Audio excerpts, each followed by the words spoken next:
June 4న వెన్నుపోటు దినోత్సవంగా జరుపుకుంటుంది వైసీపీ అంటారు. అదే జూన్ 4న కూటమి ప్రభుత్వం ఏర్పడి 1 ఇయర్ అవుతుంది. ఎలా స్పందిస్తారు? వైఎస్ఆర్సీపీ గురించి మాట్లాడే పరిస్థితే లేదండి రాష్ట్రంలో. ప్రకటించమని చెప్తున్నారు. వాళ్ళు 100 రకాలుగా మాట్లాడతారు. గత 5 ఏళ్ల రాక్షస పాలన ఏం చేశారండి? వాళ్ళ ఇంట్లో హత్య రాజకీయాలు చేసుకుంటూ, ఈరోజు శవ రాజకీయాలు చేసుకుంటూ 5 ఏళ్ల ఏపీ రాష్ట్రాన్ని ఇబ్బంది పెట్టే పరిస్థితి వచ్చింది. అన్ని వర్గాలను ఇబ్బంది పెట్టినారు. ఫస్ట్ వాళ్ళు ఏం చేశారో చూసుకొని మాట్లాడమని చెప్పండి. మేము అభివృద్ధి చేసి మళ్ళీ అధికారంలోకి వచ్చాము. అధికారంలోకి వచ్చిన తర్వాత కూడా మేము ఇంకా పెద్ద ఎత్తున అభివృద్ధి చేయాలని ఆలోచిస్తాము. 2.0 కాదు 10.0 కూడా చూపించామనండి. ప్రజలు చూపించారు ఆయనకి.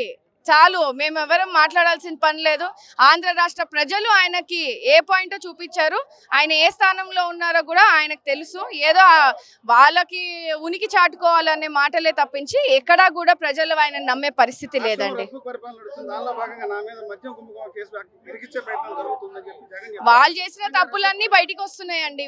వాళ్ళు చేసిన తప్పులన్నీ బయటికి వస్తున్నాయి. అవి కప్పిపుచ్చుకోవడానికి ప్రభుత్వం మీద వేస్తా ఉన్నారు. ప్రజలందరూ ఏమి అమాయకులు కాదు, వాస్తవాలు తెలుసు. గతంలో ఏమేం చేశారో, మద్యపానం నిషేధం చేస్తానని చెప్పి వీధి వీధికి బెల్ట్ షాపులు పెట్టి నాసరిక మద్యాన్ని అమ్మి ప్రజల జీవితాలతో ఆడుకున్నారు.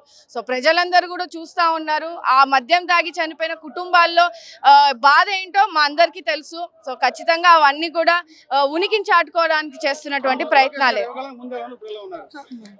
నాయకుడు ఎప్పుడు నాయకుడిగానే ఉంటాడండి. యువగలం పాదయాత్ర నుంచి కూడా మా లోకేష్ అన్న గారు ఒక గొప్ప నాయకుడిగా ఎదిగారు.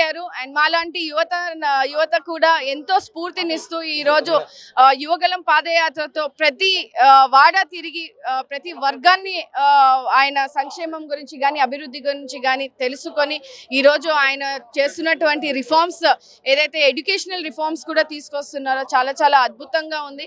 ప్రజలందరూ కూడా హర్షం వ్యక్తం చేస్తూ ఒక మంచి ప్రభుత్వాన్ని ఎన్నుకున్నాము.